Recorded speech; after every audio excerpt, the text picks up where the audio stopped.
একটা বাঙালির মনের মধ্যে সেই চূড়ান্ত উৎসাহ, উদ্দীপনা, রাত জেগে জেগে সেই দিনটার জন্য অপেক্ষা করা, আর সেই আগমনী দিন কতটাই না উপভোগ্য, আনন্দের হয়। কিন্তু এই বছর কেমন জানি সবকিছু ম্লান। মা, মাগো, তুমি কোথায় মা? এমনটা তো নয় যে তোমাকে আমরা প্রতিবার মণ্ডপে মণ্ডপে পুজো করি বলেই তুমি মরতে আসো।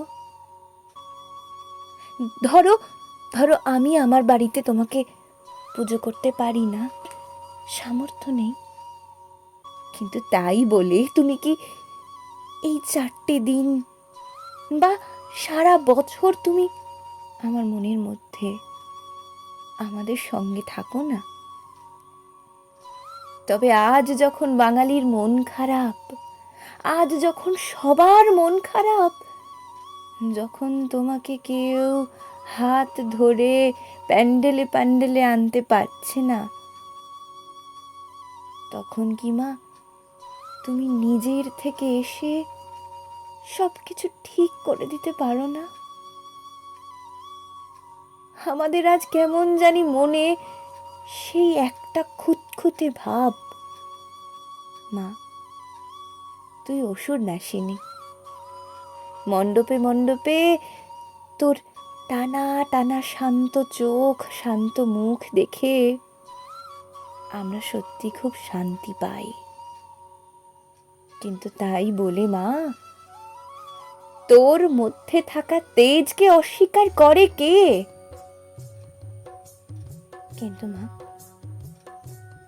তুই কি হারিয়ে ফেলেছিস এই আমাদের হতভাগ্য সমাজের মতোই নিজের মধ্যে থাকা তেজ, নিজের গুণ?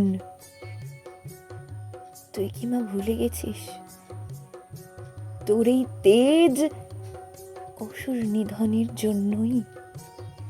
এই তেজ যে অন্যায় সহ্য করার জন্যে নয় রে মা, সেই তো তুই শিখিয়েছিস মারে। তবে কেন সবকিছু ঠিক করতে তুই আসছিস না? কেন সবকিছু ঠিক হচ্ছে না? জানি হয়তো তুই বলছিস যে তুই আমাদের কৃপা করিস, অর্থাৎ আমাদের সবকিছু করেই পেতে হবে। অনেক চেষ্টার্থী তো চলে মা, তবে তবে কেন সব ঠিক হয় না মা? আজ রাস্তায় রাস্তায়, ঘরে ঘরে যে হুলুস্থুল বেঁধেছে, যে কণ্ঠে কণ্ঠে ভেসে উঠছে আর্তনাদ, ভয়, তুই আয়, তোর সাথেই আনন্দে উৎসাহে সব কিছু ম্লান না হয়ে বরং নতুন করে শুরু হোক সত্যিকারের প্রতিবাদ। সুবিচার আসুক তোর সঙ্গেই মা, তোরই সঙ্গে। জয় মা দুর্গা, জয় মা দুর্গার জয়, জয় মা দুর্গতি নাশিনী।